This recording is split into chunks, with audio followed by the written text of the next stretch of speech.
Nesses últimos dias, o assunto que tem monopolizado o debate público é o assunto do tal voto impresso auditável. Em primeiro lugar, durante muito tempo, nós tivemos no Brasil o tal voto no papel, né? Eu mesmo cheguei a atuar como promotor de justiça, fiscalizando eleições em que o voto físico, o voto no papel, era utilizado. E posso dar o meu testemunho de que, quando se utilizou entre nós o voto físico, o voto no papel, a corrupção era uma crônica viva e deplorável, não é? As histórias de corrupção eleitoral nos tempos do voto no papel eram histórias em profusão, eram histórias das quais nós não temos motivo algum para nos orgulharmos. Então esse é um primeiro ponto que merece registro, merece destaque. Segundo ponto, fala-se, e é muito bom pontuar para que isso seja bem esclarecido, fala-se que o Brasil seria o único país do mundo que utilizaria a urna eletrônica. Nada mais mentiroso e falso do que esta afirmação. São quase 50 países no planeta que se utilizam do sistema da urna eletrônica em algum tipo de escolha eleitoral. O Brasil já utiliza a urna eletrônica há quase 30 anos e esse sistema vem se espalhando pelo mundo, portanto, são quase 50 países em todo o planeta que se utilizam do sistema do voto eletrônico. Muito bom. Recentemente, organismos internacionais que observam as eleições do Brasil vieram a público e declararam que, a seu ver, seu ponto de vista, as eleições no Brasil realizadas com urnas eletrônicas são eleições seguras, são eleições corretas. E no mesmo sentido, se posicionaram os ex-procuradores gerais eleitorais. Quem são os procuradores gerais eleitorais? São as autoridades maiores do Ministério Público Federal, responsáveis maiores pela fiscalização das eleições nas últimas décadas no Brasil. Eles assinaram uma declaração conjunta no sentido de chancelar, de avalizar o sistema da maneira como é realizado no Brasil nas últimas décadas. Portanto, vieram dizer, no exercício da função do Ministério Público e cumprindo esta missão de fiscalizar as eleições nas últimas décadas, o sistema funcionou da maneira como deveria.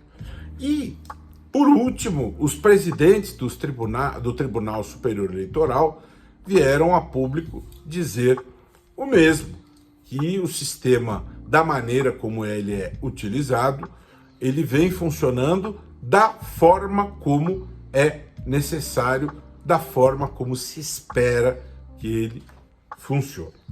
Muito bom. Em frente. Tem havido insistência no sentido de que o voto impresso auditável seja implantado a qualquer custo para as eleições de 2022. Vamos então examinar um pouco esta insistência e o porquê desta insistência. Vamos lá. Em primeiro lugar, nós estamos em agosto de 2021. E estudos realizados pelo Tribunal Superior Eleitoral já mostram que não é possível que, se hipoteticamente houvesse aprovação desta tese, desta proposta que está formulada, que está colocada sobre a mesa no Congresso, não haveria condições operacionais de se implantar este voto impresso auditável para as eleições de 2022. teoricamente, isso seria aplicável nas eleições seguintes, ou seja, as eleições para prefeito, as eleições municipais de 2024. Portanto, esta cogitação ela não seria aplicável nestas eleições de 2022. Outro tema que é de extrema relevância. Quando se fala em voto, é necessário sempre ter claro que voto exige e pressupõe a ideia de sigilo. Sigilo do voto, sigilo, proteção do eleitor. E quando você pensa em imprimir o voto, você coloca em risco o sigilo do eleitor. E colocar o sigilo do eleitor em risco é algo muito sério, é algo muito grave, até porque aqueles que questionam a verificação dos votos, é muito bom lembrar que hoje, no sistema que existe, que funciona, as urnas eletrônicas, elas são auditáveis, os boletins de urna são auditáveis, são verificáveis. Isso já é possível pelo sistema atual. Portanto, é necessário que se reflita sobre isso de uma maneira muito racional, muito serena. Muito bom. Prosseguindo a respeito deste ponto, o que há por trás dessa insistência no voto impresso. Eu pergunto, por que o presidente e seus apoiadores, que estão insistindo tanto nesta tese, não insistem também em outras questões, como, por exemplo, na punição exemplar de quem pratica o caixa 2 eleitoral? Por que eu não vejo nenhum deles insistindo vigorosamente na redução significativa da verba do fundo eleitoral, porque o Congresso aprovou um aumento de 185%, elevando a 5,7 bilhões, elevando ao patamar de maior fundo eleitoral do planeta, inclusive contando com voto de congressistas da base do governo, os filhos do presidente, o deputado Eduardo Bolsonaro, o senador Flávio Bolsonaro, votaram a favor, e todos os demais. Por que nesta matéria, neste plano de honestidade, de integridade, já que há supostamente essa preocupação em relação ao voto impresso, por que essas agendas não estão presentes? Por que não se defende a pauta, por exemplo, da limitação do número de mandatos?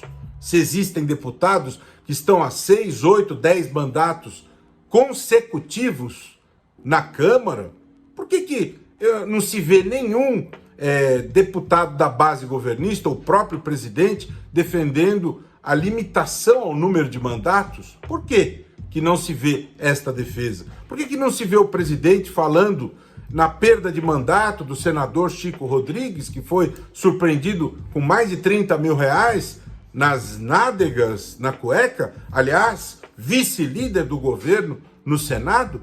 Por que não se vê nada disso? Por que a única pauta, o samba de uma nota só, é o voto impresso?